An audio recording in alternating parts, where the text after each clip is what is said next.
श्री स्वामी समर्थ। जे होते ते चांगल्यासाठी, विश्वास नाही तर ही गोष्ट वाचूया। आपल्या प्रयत्नांची मर्यादा जिथे संपते तिथे देवावर भार टाकून निश्चिंत व्हावे। गीतेचे सार तुम्ही वाचले आहे का? त्यात म्हटले आहे, जे झाले ते चांगल्यासाठी, जे होते ते चांगल्यासाठी आणि जे होणार आहे तेही चांगल्यासाठी। एका मर्यादेनंतर परिस्थिती जेव्हा आपल्या हातात उरत नाही तेव्हा गीतेचे सार लक्षात घ्यावे, तर अकारण त्रागा होणार नाही आणि आपणच मान्य करू, जे होते ते चांगल्यासाठी। एकदा दिल्लीतले एक डॉक्टर व्याख्यानासाठी दुसऱ्या शहरात जात होते। विमान प्रवासाने त्यांना जायचे होते। ते प्रवासासाठी वेळेत पोहोचले आणि विमानही वेळेत निघाले। इथवर सगळे व्यवस्थित झाले।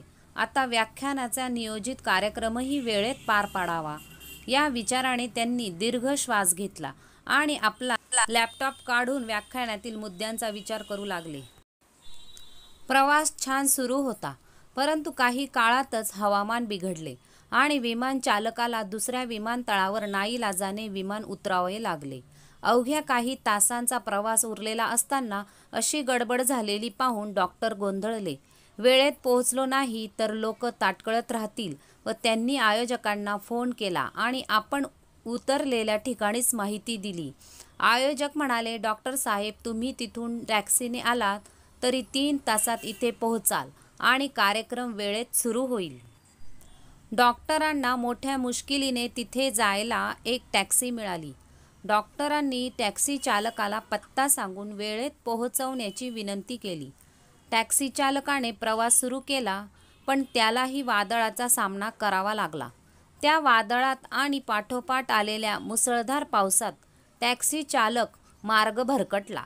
त्याच्या लक्षात येताच त्याने माफी मागितली आणि आता काही वेळ एका ठिकाणी थांबून मग पुढचा प्रवास करावा अशी विनंती केली। डॉक्टरांचा नाईलाज झाला। टॅक्सी चालकाने टॅक्सी थांबवली। तिथे एक झोपडीवजा घर होते। त्या दोघांनी घराचे दार ठोठावले आणि तिथल्या आजींना घरात घेण्याची विनंती केली। आजींनी त्यांना आत घेऊन चहा पाणी दिले। डॉक्टरांनी आजींचे आभार मानले। आजी आपल्या झोपलेल्या नातवाकडे बोट दाखवत म्हणाल्या, माझे आभार मानू नका, सदिच्छा द्यायच्याच असतील तर माझ्या नातवाला द्या, त्याला आशीर्वादाची गरज आहे, तो दुर्धर आजाराने ग्रस्त आहे। दिल्लीतले एक ख्यातनाम डॉक्टर आहेत, तेच एकमेव याचा इलाज करू शकतील, पण त्याचे आई वडील वारले, मी म्हातारी त्याला कसे काय नेणार? तुमच्या सदिच्छा त्याला मिळाल्या तर काही चमत्कार घडेल। डॉक्टर म्हणाले, आजी, चमत्कार घडला आहे। तुम्ही ज्या डॉक्टरांबद्दल बोलताय तो मीच आहे। आज मला व्याख्यानाऐवजी देवाने इथे तुमच्या नातवाच्या मदतीसाठीच पाठवले आहे। मी त्याचे उपचार अवश्य करीन।